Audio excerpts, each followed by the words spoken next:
Oke, saya cek suara dulu. Kira-kira suara saya bisa terdengar dengan baik.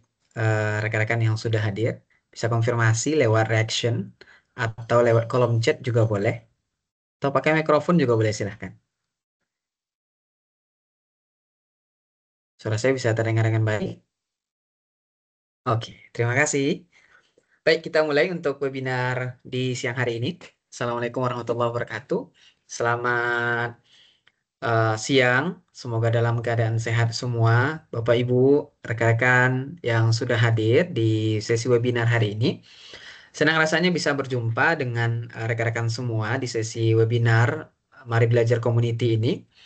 Jadi di sesi ini kita akan coba untuk belajar tentang sebuah layanan baru ya, SaaS sebenarnya ini, Software as a Service dari Microsoft.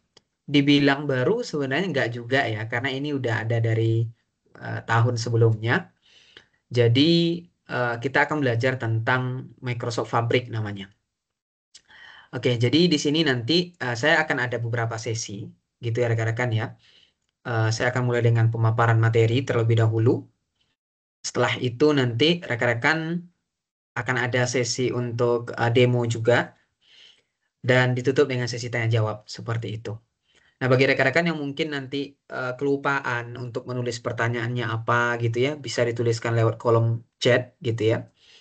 Pertanyaannya nanti saya balas, saya jawab gitu ya. Eh, atau misalnya nanti pakai mikrofon di akhir juga boleh, seperti itu.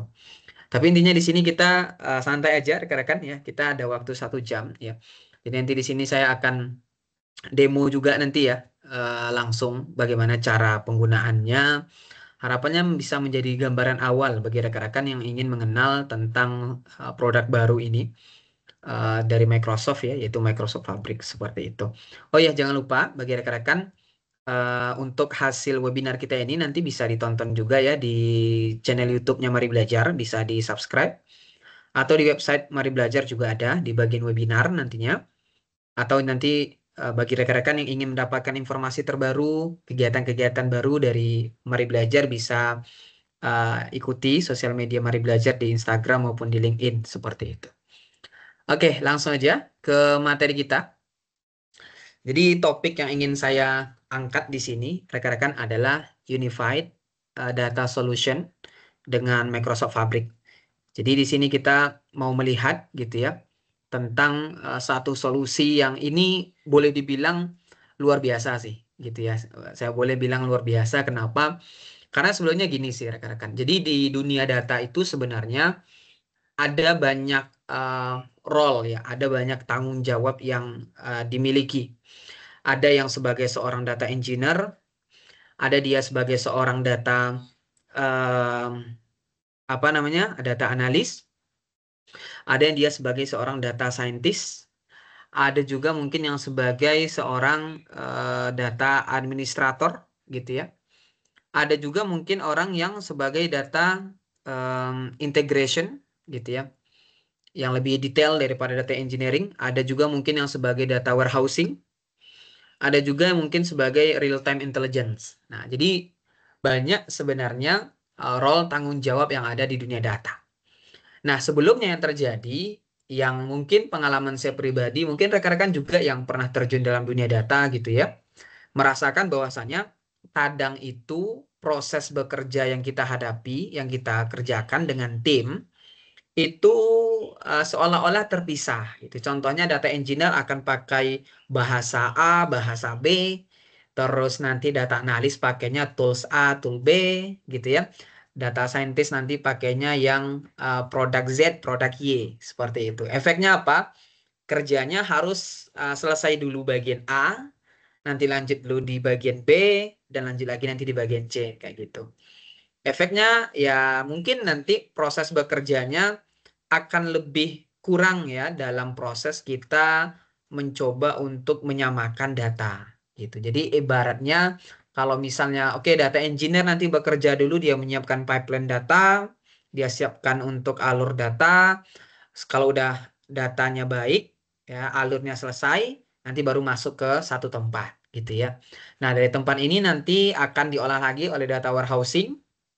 gitu ya oleh seorang data warehousing, dibuatlah menjadi contohnya OLAP ya sehingga nanti bisa dianalisis oleh seorang data analis ya. Jadi toolsnya lumayan banyak gitu. Nah, ada sebuah solusi gebrakan juga boleh dibilang ya dari Microsoft yang membuat prosesnya ini boleh dibilang unified ya. Jadi unified ini jadi nanti menjadi satu kesatuan rekan-rekan gitu ya. Satu kesatuan data yang nanti bisa kita akses bersama. Nah, kurang lebih seperti itu ya gambarannya. Jadi ibaratnya walaupun role tanggung jawab itu beda-beda, tapi nantinya untuk tempat solusi data kita satu, yaitu Microsoft Fabric namanya. Oke ya. Perkenalkan nama saya Rinaldi, saya seorang Microsoft Certified di Data Analyst, Data Scientist, dan AI Engineer. Dan saya seorang technical trainer di Mari Belajar. Bagi rekan-rekan yang ingin terhubung dengan saya bisa melalui LinkedIn di Rinaldi, seperti itu. Oke, topik kita ada 3. Tadi sudah saya coba intro sedikit ya. Saya akan mulai dengan nanti end-to-end analysis dengan Microsoft Fabric. Yang kedua, saya akan coba jelaskan tentang eksplorasi salah satu bagian ya dari Microsoft Fabric yaitu Lakehouse. Ya, karena ini boleh dibilang dasarnya dari Microsoft Fabric itu di Lakehouse. Gitu ya. Lakehouse, setelah itu nanti saya akan jelaskan tentang demo ya. Saya akan coba untuk demo bagaimana membuat sebuah lakehouse di dalam Microsoft Fabric seperti itu. Oke, saya mulai dengan yang pertama, end-to-end analysis dengan Microsoft Fabric ya. Jadi Microsoft Fabric ini rekan-rekan boleh dibilang adalah sebuah solusi yang ini digunakan untuk platform analitik end-to-end ya. Jadi dari ujung ke ujung, dari mulai kita, jadi ujung ke ujung kalau dunia data itu ya, dari mulai ingest data, ya ini titik awalnya, ya ingest data atau mendapatkan data sampai nanti di akhirnya yaitu bisa berupa analisis, dashboard gitu ya, ataupun nanti juga bisa berupa sebuah prediksi, ya, forecast gitu.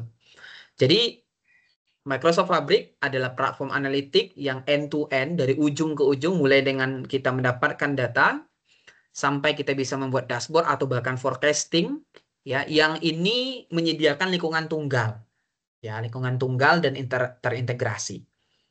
Jadi biasanya seperti yang saya bilang tadi ada orang yang bekerja sebagai seorang data engineer gitu ya, ada orang yang bekerja sebagai seorang data integration ya dengan data factory contohnya, ada orang bekerja sebagai data warehousing, ada orang bekerja sebagai data scientist, ada yang sebagai real time intelligence atau bahkan sebagai business intelligence.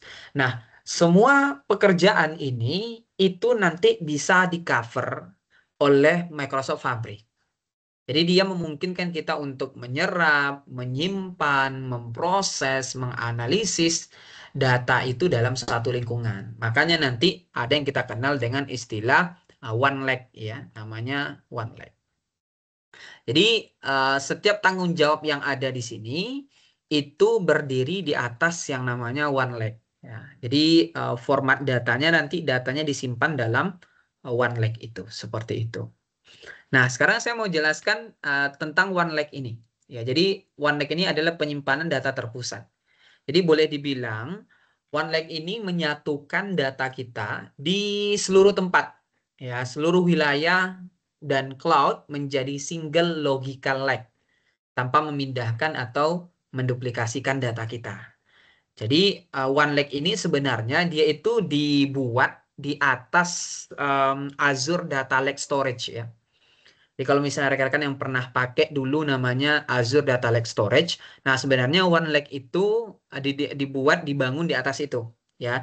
Jadi dia bisa mendukung format data, contohnya Delta atau format data Parquet, CSV, JSON dan lain sebagainya, gitu ya. Nah semua mesin komputasi di Fabric ini secara otomatis menyimpan data mereka itu nanti di dalam One Lake ini, ya, di dalam One Lake, yang membuatnya dapat diakses langsung tanpa perlu melakukan duplikasi, tanpa perlu melakukan proses pemindahan data.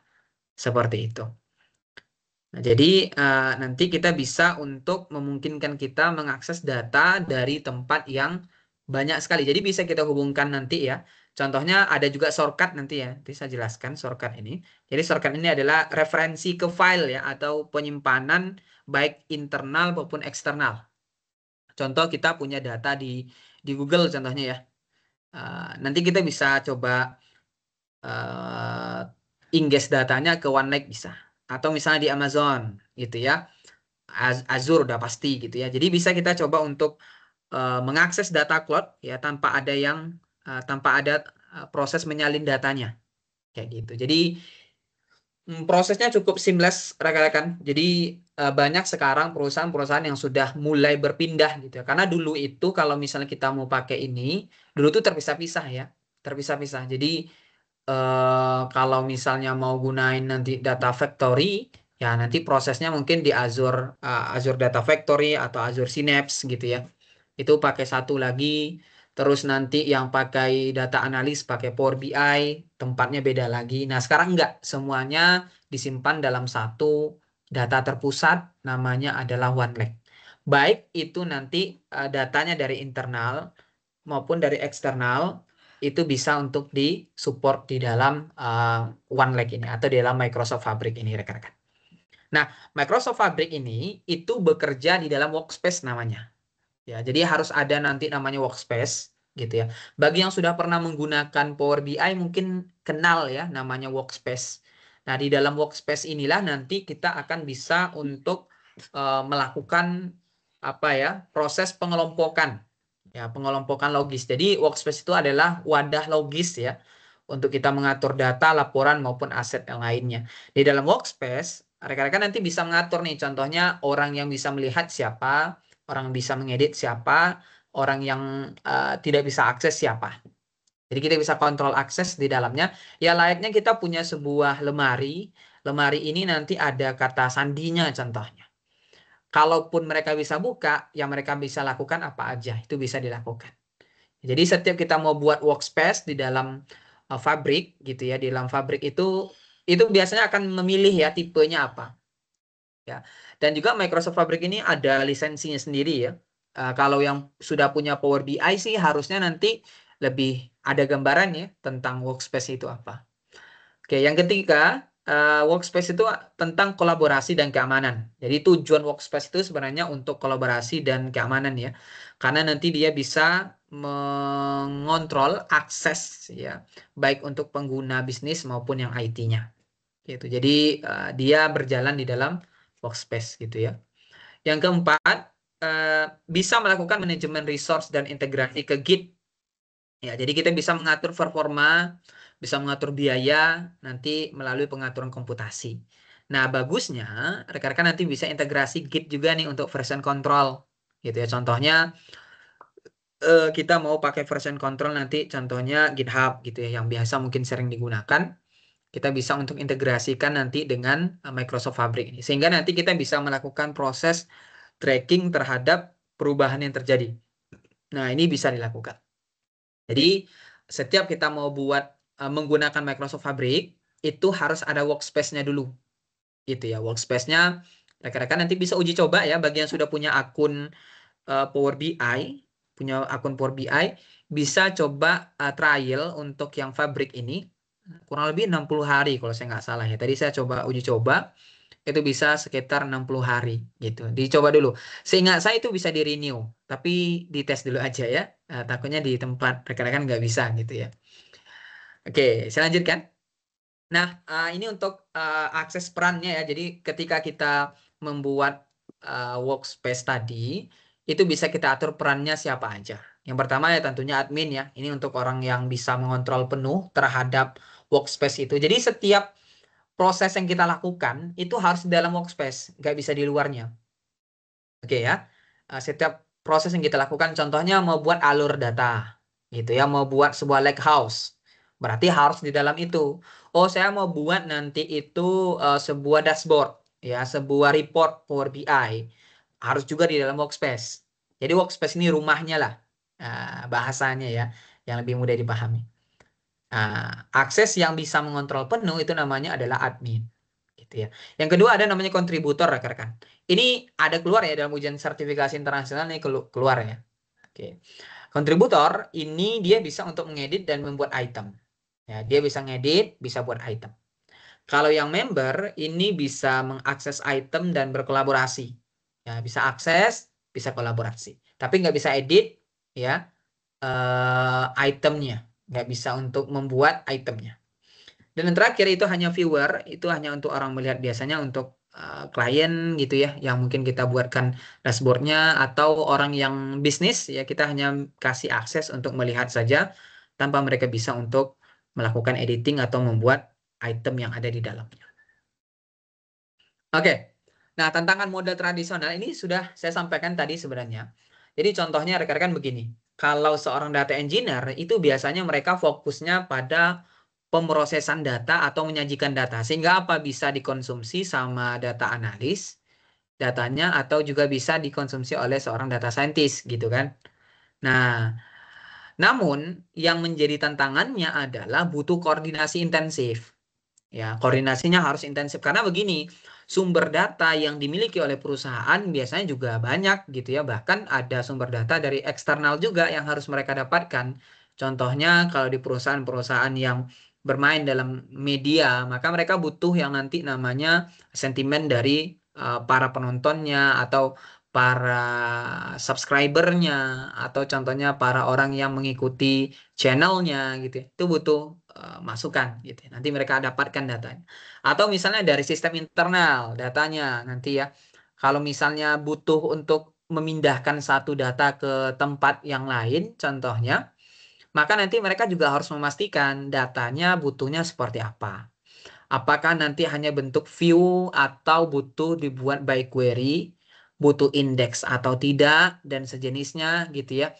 Nah, itu kan butuh koordinasi yang lebih lanjut tuh ya dengan data analis, data scientist ataupun dalam manajemennya seperti itu. Tantangannya tuh di situ. Efeknya apa? Tempat penyimpanan mungkin nanti itu berbeda cara aksesnya dengan yang biasa dilakukan oleh data analis dengan data scientist. Gitu ya. Data engineer contohnya mereka pakai Hadoop contohnya. Biasanya gitu ya. Nah, mereka pakai Hadoop. Oke, datanya masuk nih kemana? Ke SQL. Contohnya ya. Masuk datanya ke SQL contohnya. SQL nanti yang menggunakan siapa? Data analis. Gitu. Nah, ini beda lagi nih bahasanya gitu ya. Mereka nggak tahu nih ya alur yang ada sebelumnya itu bagaimana nggak jelas gitu. Data scientist juga sama. Oh, data scientist nanti mungkin dia aksesnya dari mana lagi nih untuk bisa terhubung dengan sumber data yang sudah disiapkan oleh seorang data engineer. Itu. Jadi tantangan di data analis biasanya lebih ke transformasi ya data yang sudah ada. Kadang itu data yang disiapkan oleh data engineer itu belum tentu sesuai dengan yang diinginkan data analis. Mau nggak mau mereka harus transformasi. Gitu. Sehingga memakan waktu dan konteksnya kurang jelas juga. Kalau data scientist ini sulit integrasi ke model ya. Jadi kan yang menjadi inti saintis itu kan sebenarnya data scientist itu kan model ya. Intinya kan di sini nih. Ya, sehingga nanti dia bisa melakukan forecasting atau prediksi ke masa depan gitu ya. Nah, mereka lebih sulit ke bagian modelingnya, gimana integrasi modelnya ke sistem, mungkin sistem yang lama gitu ya. Itu sulit banget tuh. Sehingga insight-nya terlambat gitu. Jadi ini tantangan-tantangan yang ada nih dalam model tradisional yang ada. Karena kerjanya masing-masing, alatnya masing-masing gitu ya. Kendalanya juga nanti masih beda-beda tuh, nggak sama antara satu dengan yang lainnya. Nah, dengan adanya Fabrik yang dilakukan bagaimana? Perhatikan. Seorang data engineer nanti dia akan mengingges ya, mendapatkan data, mentransform data nanti langsung ke OneLake namanya. Dia bisa gunakan pipeline, bisa menggunakan notebook juga, PySpark gitu ya, pakai PySpark bisa. Terus nanti simpan datanya di dalam Lakehouse. Ya, ini Parquet ya, Delta Parquet. Parquet biasanya yang banyak digunakan. Terus nanti seorang data analis dia bisa mentransformasi upstream dengan data flow. Data flow ini kalau misalnya rekan-rekan pernah menggunakan Power Query namanya, nah kurang lebih seperti itu tampilannya ya. Jadi data flow nanti hasil dari yang sudah di-ingest sama data engineer itu bisa di upstream dengan data flow. Ya, jadi koneksinya langsung nanti itu ke OneLake. Ya, jadi langsung diambil ke OneLake yang sudah disiapkan oleh data engineer tadi. Jadi kayak data analis bisa langsung bangun report dengan Power BI. Nah, data scientist gimana cara kerjanya? Nah, data scientist bisa gunakan nanti notebook Python atau Spark, ya, yang mana ini bisa langsung akses ke data lakehouse-nya, ya, lakehouse-nya. Yang itu nanti ya tersimpannya dalam OneLake gitu ya. Jadi dia bisa membangun, mendeploy model dengan Azure Machine Learning. Dan yang pengguna non teknis, dia bisa menggunakan dataset siap pakai dari OneLake Hub ini. Jadi contohnya dia mau ngambil ke bagian dari Power BI diambil bisa, dari Excel nanti diambil bisa, gitu ya. Jadi dia bangun dashboard dengan template yang sudah ada, mungkin transformasinya ringan aja ya dengan data flow gitu ya. Jadi bisa langsung terhubung dengan OneLake. Jadi ibaratnya Fabrik ini bisa digunakan untuk banyak proses pekerjaan rekan-rekan. Bisa seorang data engineer untuk membuat alur data, ya, mengingges data. Bisa digunakan oleh data analis, ini untuk bagaimana data bisa dibuatkan dalam bentuk visual. Bisa digunakan oleh data scientist gitu ya untuk melakukan modeling gitu ya, dan bisa digunakan oleh bahkan yang non teknis sekalipun. Jadi yang sebelumnya pekerjaannya terpisah-pisah antar satu tanggung jawab dengan tanggung jawab yang lain dalam dunia data, dengan adanya Fabrik, tanggung jawab itu dibuat dalam satu unified gitu ya di dalam OneLake, dan itu bisa diakses secara bersama. Nah, gimana cara mengaktifkan Fabrik ini? Pertama, kalau misalnya rekan-rekan sudah ada tenan dari Power BI, rekan-rekan bisa nanti masuk ke tenan setting. Nanti di situ ada opsi untuk melakukan Fabric item, ya, di enable aja, di enable sehingga nanti semua yang ada di dalam tenan itu nanti bisa untuk meng-create Fabric item di dalamnya. Gitu. Jadi tentunya ini harus ada license dulu ya di Power BI-nya. Minimal di Power BI aja rekan-rekan ya. Kalau misalnya mau uji coba ya, nanti di Power BI, dari sana rekan-rekan bisa nanti trial gitu ya, trial untuk Fabrik ini. Kalau misalnya sudah oke, mungkin bisa tingkatkan SKU-nya ya, sehingga nanti bisa dapat yang lebih baik seperti itu. Oke, nah di dalam Fabrik itu sebenarnya kita bisa buat banyak sekali item. Jadi kayak gini gambarannya ya.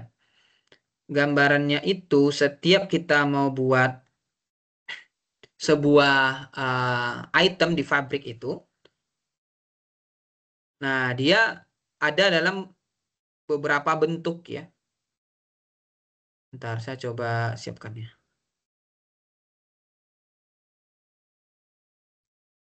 Nah ini contohnya saya tarik ya.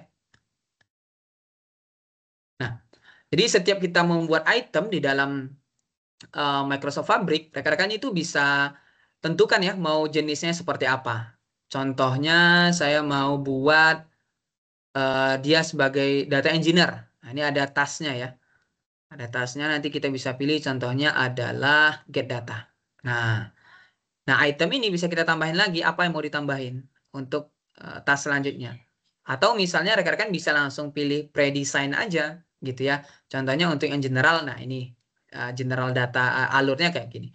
Basic data analysis kayak gini nih. Jadi get data, store data, visualize sama track. Ini nanti ada proses-proses di dalamnya masing-masing ya. Ada untuk ini untuk medallion, ya, ada lagi yang lain nanti banyak sekali. Jadi ada item-item namanya di dalam Microsoft Fabric itu. Jadi semacam alur yang sudah uh, boleh dibilang semacam drag and drop ya. Tapi tetap harus konfigurasi di dalamnya. Contohnya kalau misalnya kita bangun data engineering, kita bisa bangun lakehouse dan workflow transformasi datanya, data factory, bisa kita ingest orkestrasi data. Data science kita bisa prediksi, deteksi trennya, outliernya via machine learning. Data warehouse kita gabungkan data dari berbagai sumber untuk analitik gitu ya. Terus database ini untuk mengelola database ya, input, query, extract data, bahkan sampai nanti ke pembuatan dashboard dengan Power BI. Jadi ada item-item yang biasanya kita susun, ya kita susun sehingga nanti ada proses-prosesnya yang kita lalui apa saja. Nah, itu ya kalau misalnya rekan-rekan bisa lihat tadi udah saya contohkan juga ya. Nah, ini. Jadi kita bisa mencoba untuk membuat itemnya. Contohnya dari get data, saya mau nambahin apa lagi nih? Oke, dari get data, saya store data deh. Oke. Jadi nanti dari get data, saya akan store datanya, gitu ya. Nah, kayak gini. Jadi nanti get datanya dari mana? Oke, kita bisa tambahin itemnya. Dari mana nih kita lakukan get datanya? Gitu ya. Contohnya dari notebook gitu ya. Atau dari data flow. Atau dari data pipeline. Data masuk, terus kita simpan. Simpannya mau di mana? Store-nya mau di mana nih? Oh, mau nanti di Lakehouse. Gitu contohnya ya. Atau misalnya di event house. Atau yang lain. Biasanya standarnya di Lakehouse biasanya ya. Kita simpan di Lakehouse. Setelah kita store, kita ngapain lagi nih? Oke, setelah saya store, saya mau coba untuk prepare data. Jadi saya bersih-bersih dulu deh datanya. Gitu ya. Nah, ini namanya item nih. Oke, kita hubungkan nanti. Setelah itu kita tambahin itemnya. Apa nih? Proses untuk kita pembersihannya di mana? Oke, contohnya pembersihannya karena saya jagonya mungkin di Python, saya pakainya notebook aja. Gitu contohnya ya, yang anak Python banget gitu ya. Nah, itu bisa nanti pakai notebook gitu. Oke, setelah jadi, setelah di-prepare, lah dibersihkan datanya, saya nanti lanjut untuk melakukan proses visualize aja langsung deh. Saya mau visualize langsung. Ini paling standar ya, 4 ini. Prepare, saya lanjut nanti ke visualize gitu ya. Nah, saya visualize data, tentu nanti saya pakai, contohnya pakai report dulu di Power BI gitu ya. Saya buat report BI. Nah, proses-proses inilah yang dinamakan dengan item. Gitu. Jadi di dalam Fabric itu dia udah menyiapkan step-step seperti ini yang mempermudah kita untuk melakukan alur kerja yang sangat terstruktur. Jadi mulai dengan mendapatkan data sampai ke visualize data atau melakukan forecasting terhadap data, dia udah end to end. Ya, ini bagus sekali rekan-rekan dan dalam satu lingkungan ya, satu lingkungan. Seperti itu. Oke, itu demo singkat aja ya. Sekarang kita lanjutkan ke seberapa fokus rekan-rekan setelah penjelasan saya tadi. Oke. Menurut rekan-rekan, setelah saya sampaikan tadi, eh, yang digunakan untuk memindahkan dan mengubah data, itu jenisnya yang data science, data warehousing, atau data factory. Silakan dituliskan di kolom chat mungkin rekan-rekan yang sudah melihat tadi beberapa hal ya yang saya jelaskan, kira-kira dia masuknya ke data science, data warehouse, atau data factory. Nah, silakan ditulis ya di kolom chat. Ada yang mungkin menjawab? Oke, nanti untuk rekamannya akan dikirimkan ya untuk materinya juga. Oke, kira-kira maksudnya kemana tadi rekan-rekan? Jadi kalau misalnya rekan-rekan lihat tadi, ini ya, masuknya yang mana nih? Untuk memindahkan dan mengubah data. Masuknya ke data science, data warehousing, ya, atau ke data factory. Nah, kira-kira yang mana? Coba yang A, yang B, atau yang C? Silakan. Nggak ada yang salah ya. Jawabannya aja yang salah gitu. Oke, yang A dari Syahnas ya. A, oke, data science ya. Untuk memindahkan dan mengubah data. Eh, Gambarannya sebenarnya memindahkan dan mengubah data ini rekan-rekan itu proses yang dilewati oleh seorang data engineer ya. Ya. Itu jawabannya yang benar adalah yang C ya. Jadi data factory. Nah, Sanas. Tapi terima kasih. Yang jawab cuma Sanas soalnya. Oke ya. Jadi data factory ya. Jadi yang untuk memindahkan data sebenarnya dulu itu ada namanya Azure Data Factory juga ya. Jadi dia tugasnya untuk memindahkan, mengubah data juga sama. Tapi sekarang udah dibuat dalam satu environment namanya Fabric sehingga nanti nggak perlu pisah-pisah tempat lagi. Jadi jawabannya yang C. Nanti akan ada lagi kuis selanjutnya rekan-rekan. Eh, Harap fokus gitu ya. Untuk kalau misalnya ada yang mau ditanyakan, silahkan. Sebelum saya lanjut ke eksplorasi ke Lake House. Itu penjelasan singkat ya tentang Fabrik itu seperti apa aja kemampuannya, em, dan bagaimana tadi item-item yang bisa kita tambahkan ke dalam Fabrik. Seperti itu. Sampai di sini ada yang mau ditanyakan terlebih dahulu, silahkan. Kalau ada, saya jawab. Tapi kalau misalnya nggak ada, saya akan lanjutkan ke materi selanjutnya. Saya kasih waktu 10 detik.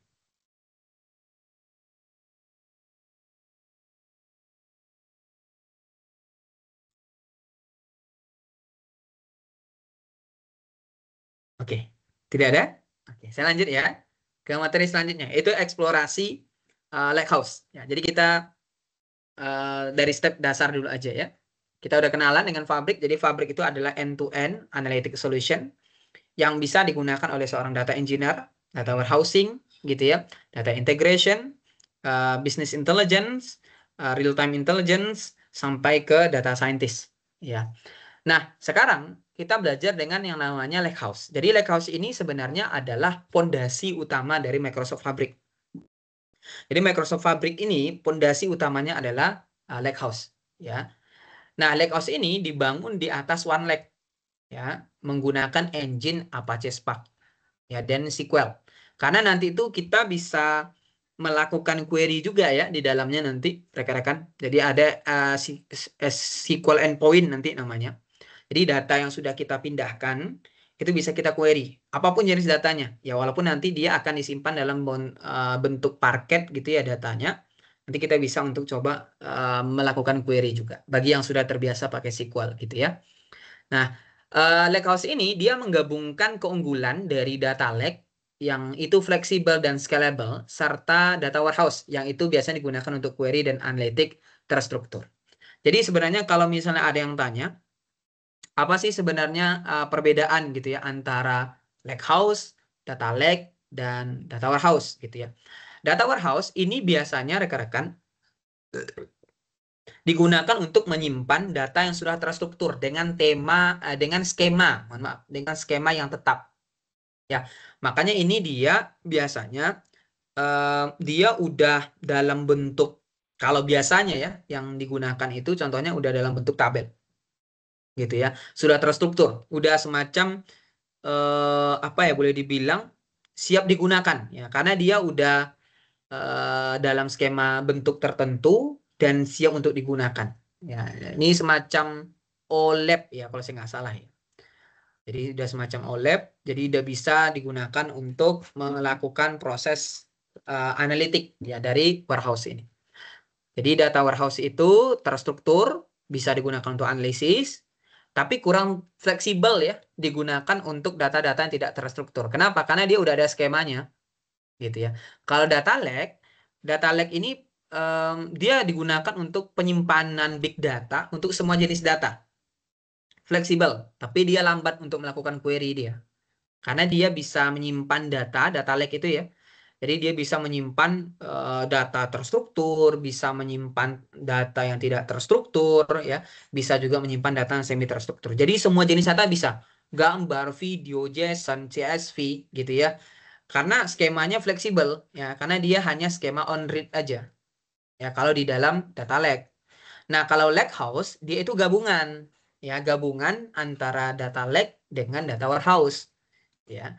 Jadi semua jenis data eh, bisa, umumnya dia jenis datanya Parquet ya kalau di dalam Lakehouse ini sama Delta ya atau Delta. Tapi nanti yang kita lihat nanti yang Parquet seperti itu.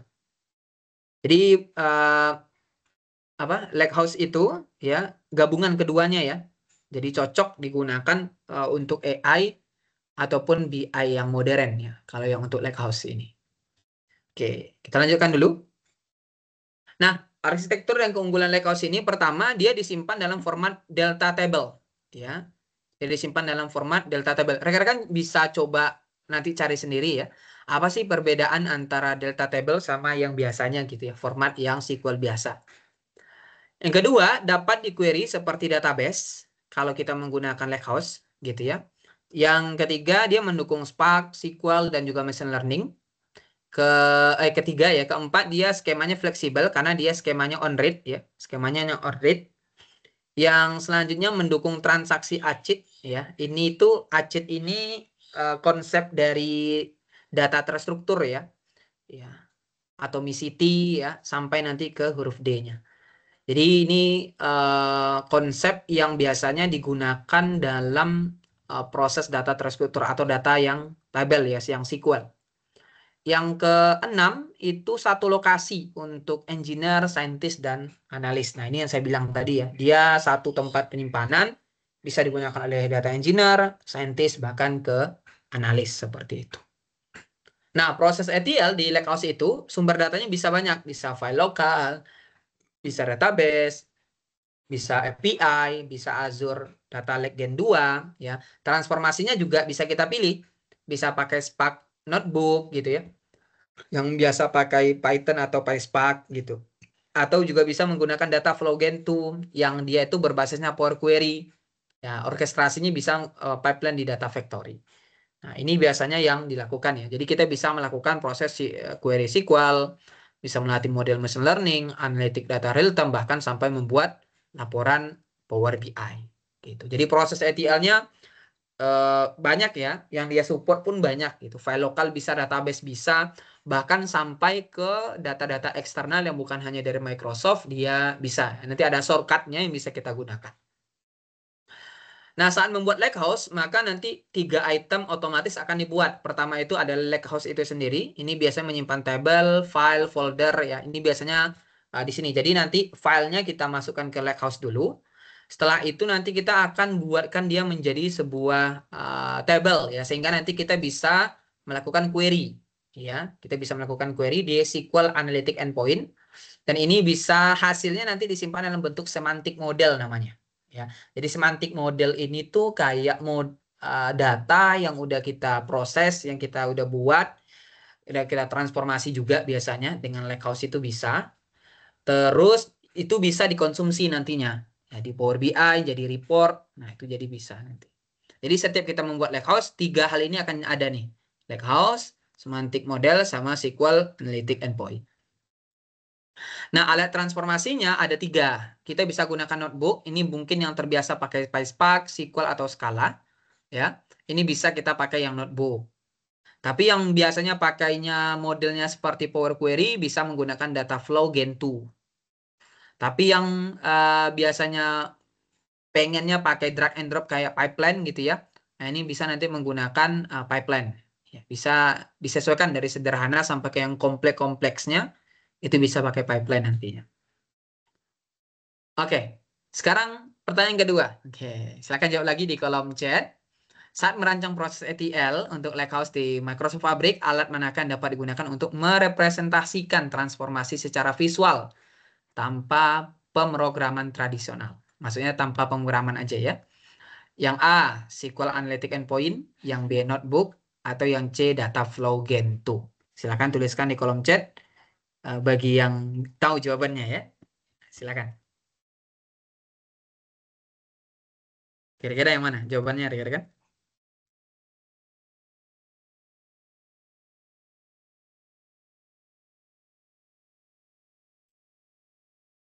Gak ada yang tahu? Oke. Mungkin belum pernah menggunakan mungkin ya. Jadi mungkin belum tahu gambarannya yang mana gitu ya. Kalau SQL Analytic Endpoint ini kita pakai query. Ya, kalau notebook ini kita pakai Python gitu ya. Nah, yang pakai visual itu data flow. Ya, jadi data flow itu isinya persis sama dengan namanya Power Query.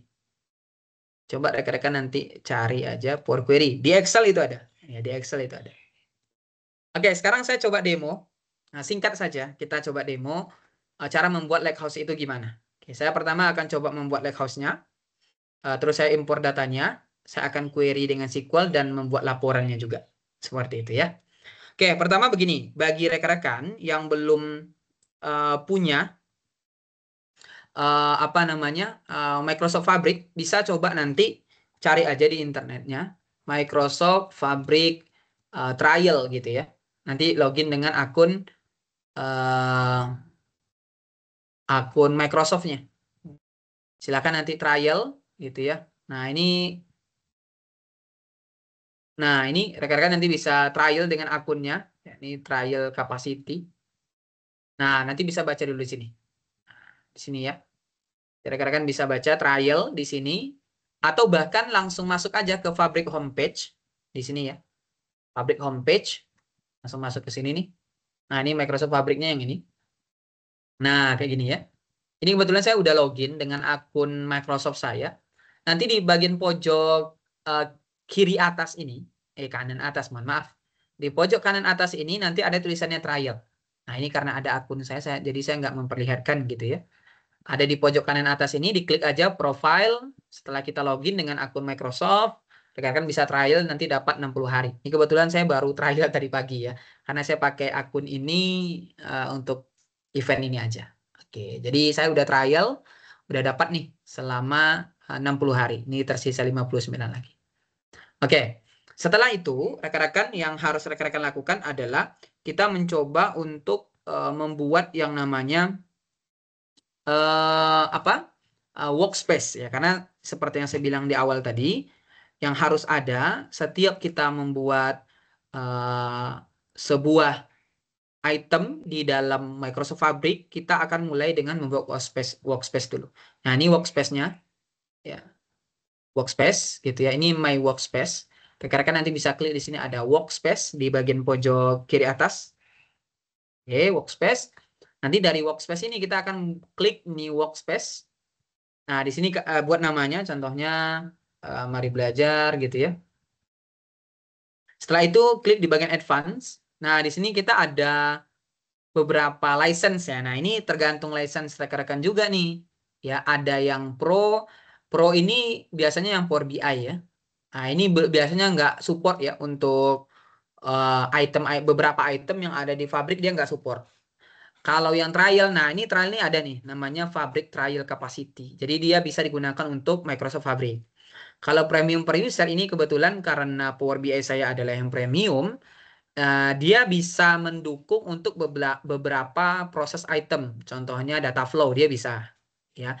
Tapi untuk item-item yang lain dia nggak bisa, gitu. Jadi untuk yang premium di Power BI itu tergantung juga premiumnya yang mana dulu. Nah, kalau premiumnya capacity, nanti dia bisa untuk support. Tapi kalau misalnya enggak, dia nggak bisa. Ini kebetulan premiumnya per user akunnya, jadi nggak bisa. Ada nanti premium capacity, ini bisa Fabric, ya, embedded, ya ini untuk Power BI embed, sama public capacity. Nah, ini untuk yang ada license-nya. Bagi yang sudah trial bisa coba yang ini dulu, ya. Yang trial buat namanya tadi udah ya.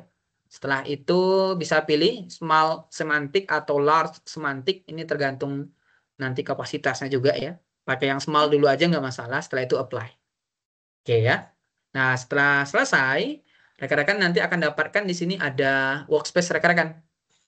Gitu ya. Nah, ini kebetulan saya udah ada workspace-nya, mari belajar webinar ini. Nah, di sini kita akan mulai untuk membuat sebuah item baru. Contoh kita akan buat sebuah lake house ya. Setelah kita membuat workspace-nya, ini saya hapus dulu. Ini harus dipindahin ini ya.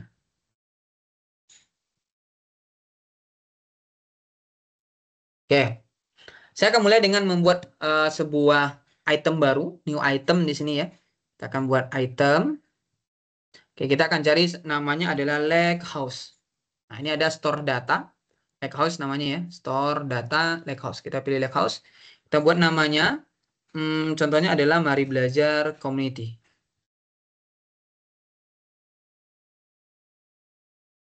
Oke, ini ada skema baru untuk public preview ya, jadi saya pilih aja Lakehouse skema. Kita create.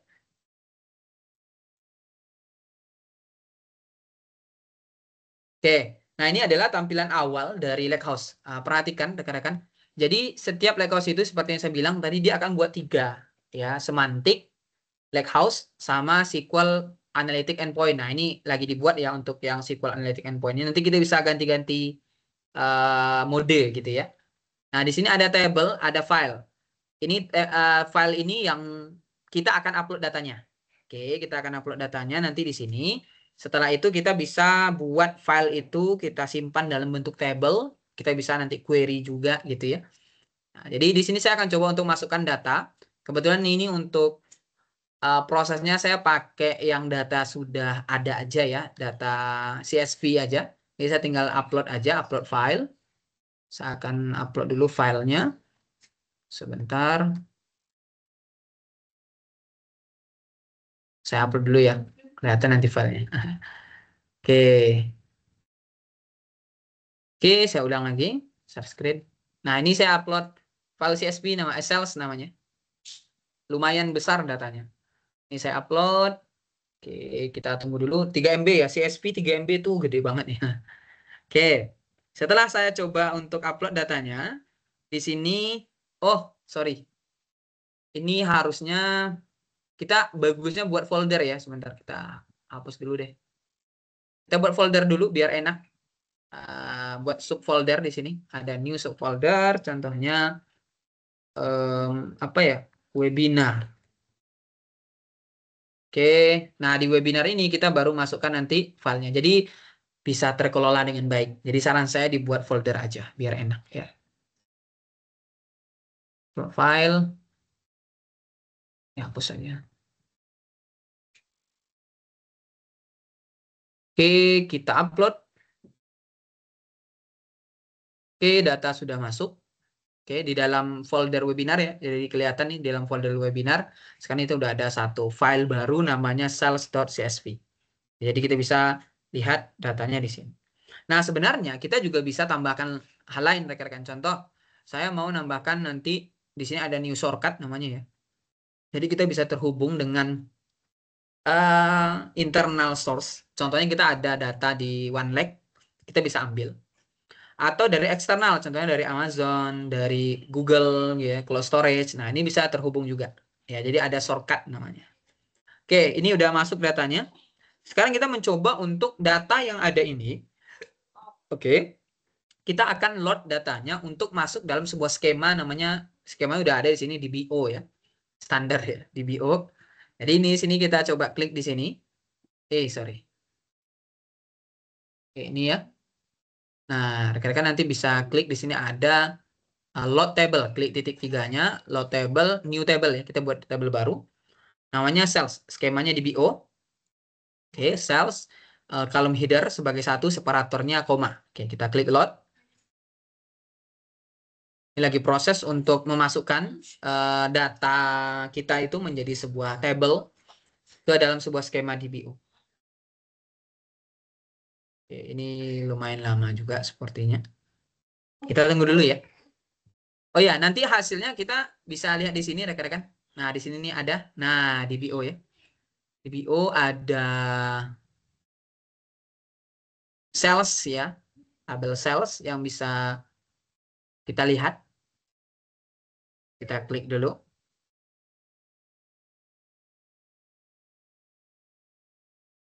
Oh ya, ini hasilnya itu ada lognya ya rekan-rekan. Jadi setiap file yang kita masukkan dalam sebuah skema, itu kalau misalnya kita klik view files, dia ada skemanya. Nah, ini nih. Ada parquet ya namanya. Ada delta lognya juga. Jadi setiap yang kita masukkan itu, proses yang kita lakukan itu disimpan, lognya disimpan. Ini kita lihat dulu datanya. Nah, ini datanya ya, yang dipakai itu yang seperti ini. Ini lumayan banyak datanya saya lihat tadi. Ini tapi previewnya cuma sampai 1000 ya. Previewnya aja. Oke, setelah kita udah berhasil menjadikan dia sebuah table, ya kita buat sebuah table dalam sebuah skema DBO, kita bisa mencoba untuk melakukan proses query. Ya, kita bisa melakukan proses query. Caranya gimana? Kita pindah dulu nih.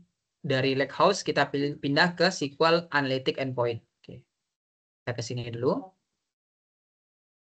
Oke, nah di sini kita bisa langsung mengquery ya. Nah, bagi orang-orang yang suka mengquery, ya, terutama saya suka banget mengquery, kita bisa langsung query di sini nih. Contoh, saya mau menghitung nih, berapa sih revenue yang kita dapatkan. Tadi udah lihat ya datanya ya. Berarti revenue itu adalah kuantitas dikali dengan unit price. Jadi kita bisa langsung query aja, select, gitu ya. Yang kita hitung adalah itemnya, terus kita sum, contohnya quantity, kita kalikan dengan unit price. Kita simpan sebagai revenue. Oke, dari tabel sales. Terus kita grup by nih, biar nanti setiap satu item dihitung satu gitu ya. Jadi kalau ada item itu berkali-kali muncul, dia nggak muncul banyak gitu ya, hanya muncul satu aja. Karena dia menghitungnya per item revenue-nya. Kita grup by. Oke, grup by. Kita grup baru by item dan kita order by revenue ya.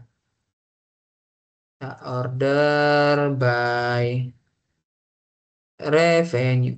Nah, ini secara descending biar yang paling besar. Oke. Nah, ini saya buat sebuah query ya, saya bisa langsung meng-query data gitu ya. Kita bisa langsung run atau simpan sebagai view juga bisa ya. Nah, ini saya run dulu aja deh. Oke, ditunggu dulu ya karena ini baru di awal jadi agak lama sedikit gitu, beberapa detik. Oke, nah ini dia ngasih tahu ke kita. Oke. Nah, ini ya. Jadi item yang revenue-nya paling tinggi itu yang ini nih. Ya, ROT 150 rate 48 gitu ya. Nah, ini yang paling tinggi nih revenue-nya. Ya, berdasarkan perhitungan kuantitas kita kalikan dengan unit price gitu. Padahal datanya tadi udah ini ya dari CSV kita masukkan, kita jadikan sebuah table di skema, kita bahkan bisa melakukan query seperti itu. Atau contoh lain nih, rekan-rekan mau buatnya secara visual gitu ya. Rekan-rekan bisa klik di sini, jangan new query SQL query ya, tapi new visual query kalau mau. Atau misalnya new query in notebook juga bisa kalau misalnya mau pakai notebook. Ini saya pakai visual dulu contohnya. Nah, ini kalau visual kayak gini. Caranya tinggal kita tarik aja. Nah, ini tabelnya kita tarik, tarik.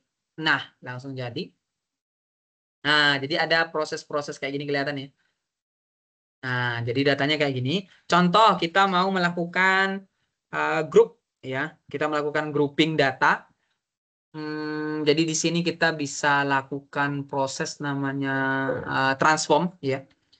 Kita pilih dulu ya. Kita pilih dulu deh datanya. Kita pilih dulu datanya, data-data yang mau kita gunakan apa aja. Berarti kita ke mana nih? Manage column. Nah, ini choose column. Kita akan pilih dua aja, sales order number sama sales order line number. Jadi kita pilih dua kolom aja. Nah, ini ya. Oke. Setelah kita pilih dua kolom tadi, saya mau mencoba menggrupkan data sehingga nanti satu order number itu satu entitas. Ya, satu order number itu satu entitas. Di sini ada transform, saya group by. Nah, group by-nya sama persis seperti kalau misalnya kita pakai Power Query juga ini ya, di sini. Nah, ini saya pakai basic dulu aja. Group by-nya berdasarkan order, sales order number. New column-nya saya buatkan line item namanya. Line items, operation-nya kita pilih distinct rows. Ya, karena hanya satu-satu kita coba hitung. Distinct value. Nah, dan column-nya kita pilih sales order line number. Sales order line number. Setelah udah selesai, kita akan lihat ada berapa sih setiap line-nya itu. Nah, ini kelihatan ya. Kalau order number SO4751, nggak bisa dilihat besar ya. Itu itemnya hanya satu. Kalau yang SO54484 itu itemnya ada 4. Gitu. Nah, ini proses-proses ini bisa kita lanjutkan lagi nih rekan-rekan ya. Bahkan nanti bagi rekan-rekan yang ingin membuat yang menjadi sebuah report, nah ini bisa langsung nih klik new report, nanti bisa kita buatkan report di Power BI seperti itu. Jadi kurang lebih seperti itu. Ini hanya pengenalan singkat rekan-rekan. Lebih dari ini sebenarnya banyak hal yang bisa kita lakukan di dalam Microsoft Fabric. Ini sebagai contoh saja kita mencoba untuk mengingest sebuah data, kita simpan nanti datanya dalam bentuk sebuah skema. Dari skema itu kita bisa melakukan query, kita bisa membuat sebuah apa ya, boleh dibilang proses ya, proses transformasi ya, kecil-kecilan gitu ya dengan Visual Query ini. Bahkan dengan query SQL kita juga bisa langsung jalan kayak gitu. Nah, mungkin rekan-rekan bagi yang tertarik untuk mempelajari Microsoft Fabric ini, kebetulan kita ada pelatihan khusus ya, khusus untuk Fabric ini. Bagi rekan-rekan yang tertarik, nanti kita akan ada informasi selanjutnya dari Mbak Putri ya.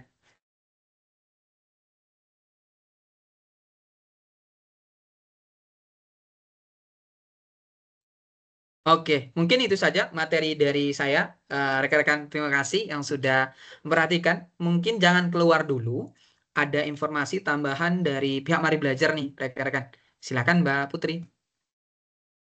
Ya, oke. Terima kasih banyak Mas Renaldi atas waktunya dan atas materinya yang sangat insightful dan semoga bermanfaat. Nah, mungkin kakak saya ingin menambahkan sedikit informasi terkait kegiatan selanjutnya. Gitu ya, saya izin untuk share screen.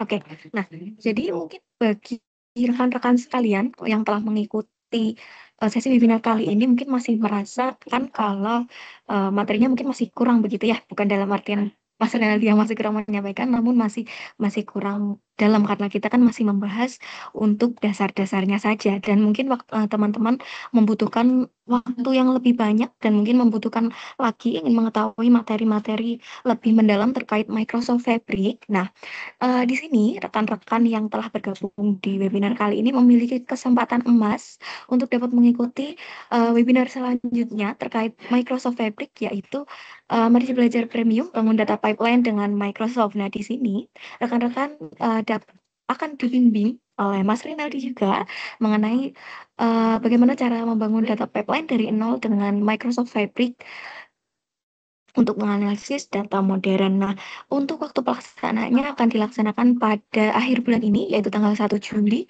2025, pukul 1 sampai 4 sore. Jadi di sini nanti waktunya lebih banyak dan tentunya rekan-rekan jika akan mengikuti agenda ini, mengikuti webinar bangun data pipeline dengan Microsoft Fabric akan mendapatkan benefit yang lebih banyak, yaitu teman-teman akan mendapatkan e-sertifikat 2 jam pembelajaran, lalu live class dan sekaligus sesi Q&A. Di sana juga ada akan praktik one on one yang akan dipimpin langsung oleh Mas Rinaldi. Akan ada materi pembelajaran serta rekaman pembelajaran. Nah, dan mungkin di sini tertera harganya 2.900.000, tapi untuk rekan-rekan yang telah bergabung pada webinar kali ini mendapatkan kesempatan emas potongan harga sebesar 1.900.000. Jadi teman-teman sekalian hanya membayar 1 juta saja untuk mendapatkan sertifikat live class dan lain sebagainya dan fasilitas sebagainya. Nah, caranya gampang rekan-rekan sekalian.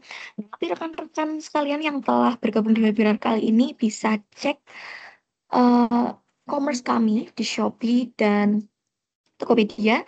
Nah, nanti di sana teman-teman bisa check out voucher dan setelah melakukan check out voucher nanti teman-teman boleh menghubungi nomor kami di 089684280743, nanti akan saya kirimkan di kolom chat. Nah, setelah itu nanti akan kita beritahu bagaimana langkah selanjutnya untuk klaim voucher tersebut. Baik. Dan selanjutnya kami juga ada informasi menarik ini, teman-teman. Kami memiliki merchandise khusus untuk rekan-rekan Mari Belajar. Nah, merchandise ini tersedia dalam banyak bentuk. Ada polo shirt, lalu jaket varsity, rompi, dan lain sebagainya. Dan rekan-rekan juga bisa mendapatkan merchandise tersebut pada sebentar. Nah, ini dia. Ini ada beberapa merchandise kami yang bisa rekan-rekan dapatkan melalui Tokopedia kami dan Shopee kami begitu. Nah, mungkin untuk informasinya begitu saja rekan-rekan dan saya izin berikan kontak ya untuk yang bisa rekan-rekan hubungi untuk selanjutnya nanti klaim voucher, dan jika ada pertanyaan lanjutan, rekan-rekan bisa mengutarakannya di nomor tersebut. Nah, mungkin dari saya cukup sekian, Mas Rinaldi, atau mungkin saya tutup sekalian.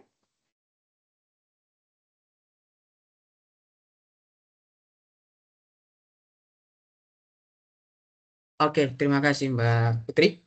Oh ya, bagi rekan-rekan, sampai di sini adakah yang mau ditanyakan terlebih dahulu? Mungkin tentang materi, atau mungkin tentang eh, promo yang diberikan Mbak Putri juga boleh, silakan. Kami tunggu mungkin beberapa detik. Kalau misalnya tidak ada, kita mungkin izin foto bersama gitu ya, biar nanti kita bisa unggah di sosial media pamer gitu ya. Oke, silakan bagi yang mau bertanya dulu boleh. Kami tunggu. Ada saya. Oh ada? Ya, O- aku. Oke, silakan Bu Dita, Adita Marcelina, silakan. Tuh pertemuannya sama apa namanya tuh materinya ke grup biar nggak ketinggalan rekaman sama materinya. Boleh nggak nanti? Oke.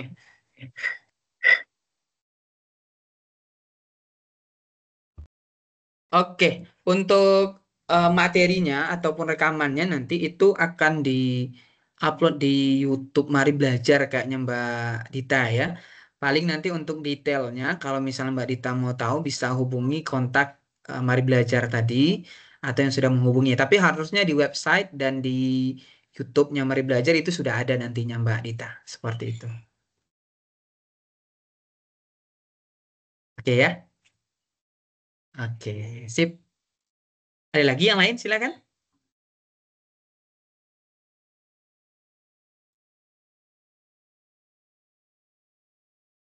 Oke, tidak ada. Oh, atau mungkin saya izin ini ya Mas menunjukkan apa langkah-langkahnya begitu ya kalau Oh ada ya, yang boleh tertarik silakan. untuk klaim voucher. Nah, oke, sebentar saya izin.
Nah, oke, izin rekan-rekan konfirmasi apakah layar saya sudah tampil.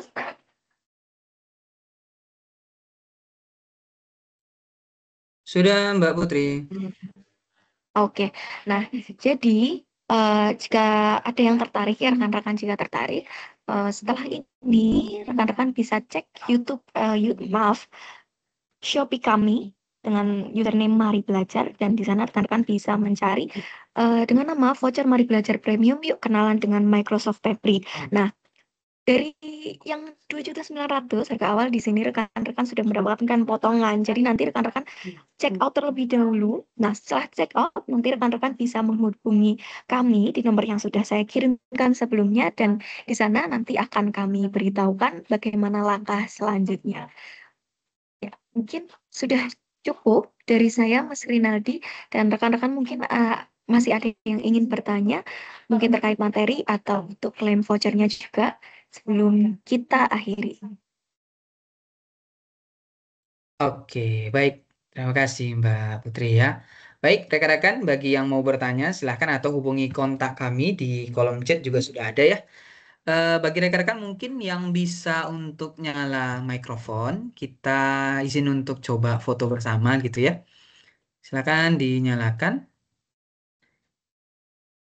Oke, ini baru dua orang, saya sama Mbak Putri. Yang ketiga orang, Hendrik. Terima kasih. Oke, yang lain? Oke.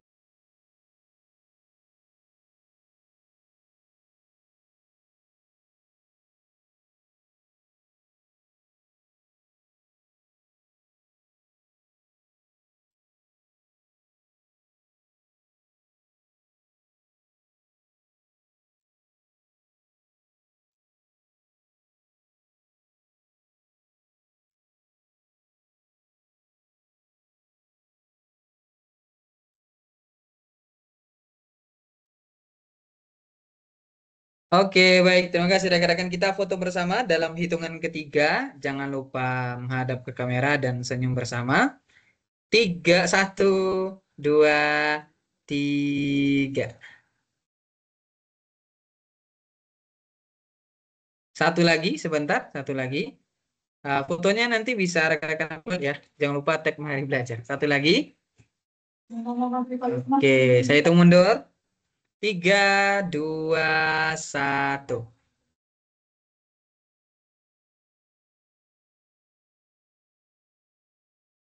Oke, terima kasih rekan-rekan yang sudah hadir pada kesempatan kali ini. Bertemu lagi di